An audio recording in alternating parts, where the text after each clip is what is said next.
அவர் என்ன full body செக்கப்காக ஹாஸ்பிடலுக்கு கூட்டிட்டு போகலாம் அண்ணி. நான் வர்ஜனா இல்லையான்னு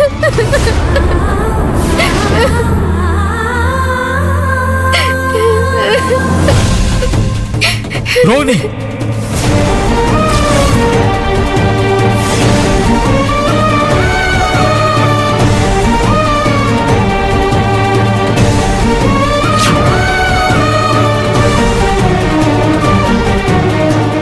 நீ என்ன சொல்ற ரோகிணி? நம்ம மாப்பிள்ள இந்த அளவுக்கு மோசமானவரா? அண்ணா அண்ணா இல்லண்ண, அவரு ரொம்ப நல்லவர் தானே. அவர் மேல எந்த தப்பும் இல்லைன்னு. அவர் மனசுல இப்படி விஷத்தை விதைச்சது அந்த அயோக்கிய ராஸ்கல் கௌதம் தானே. அவன்தான் இவருக்கு அந்த போட்டோவை அனுப்பி என்னை பத்தி தப்பு தப்பா சொல்லியிருக்கான்னு. எனக்கு எது பிடிக்கும் எது பிடிக்காது இப்படி எல்லாத்தையுமே என்னை பத்தி தெரியும்னு சொல்லி டபுள் மீனிங்கா பேசி இவர் மனசையும் கலைச்சு போட்டுட்டான்னு. அதுல குழம்பி போய் சந்தேகப்பட்டுதான் இவர் என்ன ஹாஸ்பிட்டல் கூட்டிட்டு போய் அந்த அந்த மாதிரி எல்லாம்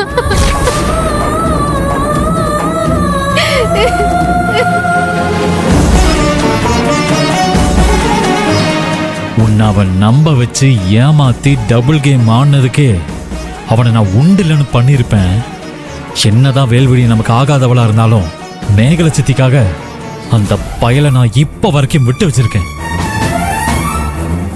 ஆனா அவன் எப்பவும் வாழ்க்கைய கெடுக்கணும்னு இப்படி கீழ்த்தரமா நடந்துட்டு இருக்கானோ, இனிமே அவனை விட்டு வைக்கிறது நல்லதில்லை. காலை சுத்தி இருக்கிறது விஷப்பாம்புன்னு தெரிஞ்சதுக்கு அப்புறம் அத பாவம் பார்த்து அடிக்காம விட்டா அதை விட முட்டாள்தானே வேற எதுவும் கிடையாது. எங்க இல்ல ஒரு நிமிஷம் இருங்க ப்ளீஸ், அவசரப்படாதீங்க. இதுக்கு மேலே அவசரப்படாம இருந்தா நான் ரோகிணிக்கு அண்ணனை கிடையாது. விடு.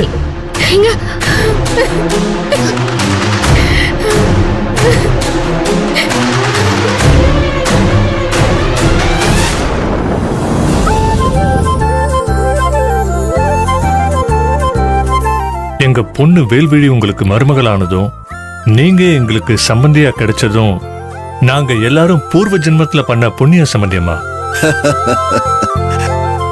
உங்க பேருக்கும் பெருமைக்கும் ஏத்த மாதிரி கல்யாணத்தை ரொம்ப சிறப்பா முறையா பண்ணிட்டீங்க. அதுக்கப்புறம் நாங்க முறைப்படி செய்ய வேண்டியதெல்லாம் செய்யணும் இல்லையா? அதுக்காகத்தான் வந்திருக்கோம். என்ன மேகல பேசாம உட்காந்துருக்க, நீ சொல்லு. கல்யாணம் முடிஞ்சதும் பொண்ணையும் மாப்பிள்ளையும் முறைப்படி மறு வீட்டுக்கு கூட்டிட்டு போகணும்ல, அதுக்காக தான் நாங்க இப்ப இங்க வந்திருக்கோம் சம்பந்தியமா. மறு வீட்டுக்கு தானே? தாராளமா உங்க பொண்ணையும் மாப்பிள்ளையையும் மட்டும் கூட்டிட்டு போங்க சம்பந்தி. இரு, நான் பேசிக்கிறேன். ரொம்ப சந்தோஷம் சம்பந்தியமா.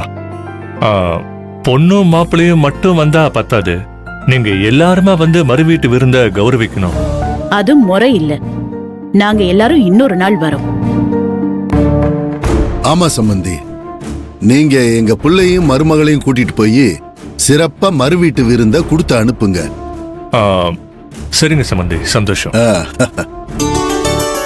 அப்புறம் மாப்பிள்ள, நம்ம வீட்டுக்கு வந்ததும் நான்வெஜ் ஐட்டம்ஸ்ல என்னெல்லாம் பிடிக்கும்னு ஒரு லிஸ்ட் போட்டு சொல்லிடுங்க. அத்தனை எனக்கு விருந்துல போட்டு அசத்திடுவோம். மாமா, நீண்டிக்கிட்டு இருக்க கப்பலையும் பறக்கிற பிளைட்டையும் தவிர எல்லாத்தையும் சாப்பிடுவோம் மாமா.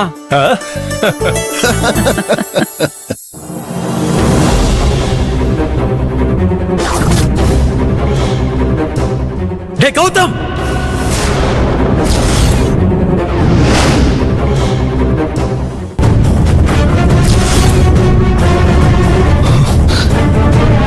ஏய், என்ன வேணும் உனக்கு? டேய் கௌதம் இருடா. டேய், என் தங்கச்சி வாழ்க்கையை நாசமாக்கிட்டு நீங்க சந்தோஷமா சிரிச்சிட்டு இருக்கியா? உன்னை சும்மா விட மாட்டேன். பணக்காரத்துல ஏங்கடி காட்டுறியா? இப்ப நான் யாருன்னு உனக்கு காட்டுறா? தங்கச்சி காதலிச்சு ஏமாத்துறது மட்டும் இல்லாம அவன் வாழ்க்கை கிடக்கிறது திட்டம் போடுறியா? விடுங்க.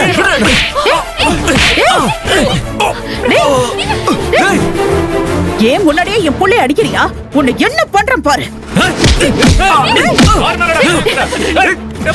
விடுடா, உனக்கு எவ்வளவு தைரியம் இருந்தா என் பிள்ளை மேல கையை வைக்க? உன்னை அடிச்சு கொள்ளுங்கிற முடிவோட தானே வந்திருக்கேன். உன்னை யாராலையும் காப்பாற்ற முடியாதுடா. விடுங்க. விடுங்க சித்தி. என் தங்கச்சி வாழ்க்கையை அழிக்கணும்னு இவன் திட்டம் போடுவான். நான் சும்மா விடணுமா? ஆ? என் தங்கச்சி நிம்மதியை இழந்து சந்தோஷத்தை இழந்து அழுது துடிச்சிட்டு இருக்கா. அவளோட கண்ணீருக்கு பதிலா இவன் ரத்தம் வடிக்கணும். அது வரைக்கும் அவனை விட மாட்டேன்டா.